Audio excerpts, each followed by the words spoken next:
So, when you think about the future, where does your mind go? Is it all flying cars and a perfect paradise? Or is it more, well, a post-apocalyptic wasteland? It's usually one or the other, right? But what if there's a third path? Let's explore that today. It's not a perfect utopia, and it's not a broken dystopia. It's something else entirely. For so many of us, especially younger people, the default vision for tomorrow is pretty grim. It's this deep-seated pessimism, this feeling that our best days are behind us and we're just heading for a cliff. Our whole culture is just saturated with it. I mean, the futurist Gerd Leonhard really puts it bluntly. This story is everywhere. Our movies, the news, and it just keeps hammering home this idea that the world is broken beyond repair. And that feeling, it has some absolutely devastating real-world consequences. Okay, get ready for this number, because it is a gut punch. 71%. That is the percentage of young Europeans who say they will not have children because their outlook on the future is just that bleak. Think about that. When hope disappears, so does our will to build what comes next. But here's the thing. What if that pessimism is a choice, not a fact? There is a powerful alternative, an idea called Protopia. And the key thing to get here is that it's not some magical, perfect world. No, it's something much more real and, frankly, more achievable. It's about progress. We really do tend to think in these extremes, don't we? On one end, you've got utopia, this flawless, finished, static fantasy. On the other end, you have dystopia, that nightmare scenario we see on Netflix every other week. Protopia gives us a third way. It's a future that we're actively and constantly making just a little bit better every single day. So the formal definition is a future that improves step by, sometimes painful step. Think of it like a 1% improvement every day. It's not about a sudden miracle. It's the result of steady, determined hard work. And right now, we are standing at a massive crossroads that will define which path we end up taking. And that crossroads is artificial intelligence. AI is our greatest opportunity to solve huge problems, and it's our greatest challenge, all rolled into one. How we navigate this is the thing that will determine whether we build a protopian future or just stumble right into a dystopian one. The ambition here is escalating so incredibly fast. I mean, just a few years ago, we were all blown away by smart tools like ChatGPT. Now, the whole conversation is about artificial general intelligence, or AGI, machines as smart as us.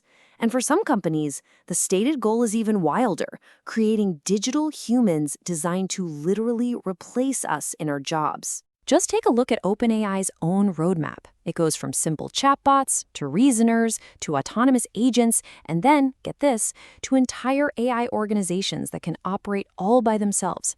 The end game here isn't just to assist humanity, it's to create a parallel and potentially superior intelligence. And this, of course, raises the ultimate question. In a world where machines can do almost every single economically valuable thing better than a person, what happens to us? Do we risk becoming a second-rate intelligence in a world that we ourselves created? Well, the only way to avoid that outcome, the only way to steer this ship toward Protopia, is to make a massive, conscious investment, not just in our technology, but in ourselves.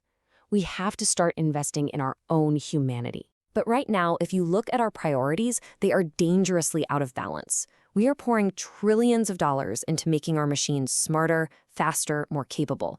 And at the same time, the investment in uniquely human skills, things like ethics, wisdom, collaboration, purpose, it's a tiny, almost invisible sliver of that.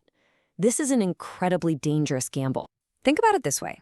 For centuries, human value was all about the bottom of this pyramid, data and knowledge. But AI is going to completely dominate that space. That means for us to flourish in the future, we have to move up the pyramid. We've got to focus on the things that machines can't replicate: genuine understanding, wisdom, and a real sense of purpose. And this is going to require a conscious choice, a sort of human resistance. Now, it's not about fighting technology. It's about resisting that urge to just outsource all our thinking and our values to an algorithm. It means we have to actively protect the messy, inefficient, but totally essential human stuff, like effort and struggle and even making mistakes. Because that's where all the good stuff, like wisdom, actually comes from. Investing in humanity is about more than just our individual choices, though. It requires a whole new operating system for society. We need a new logic for what progress even looks like, one that moves beyond the single-minded focus that's driven us for the last 50 years.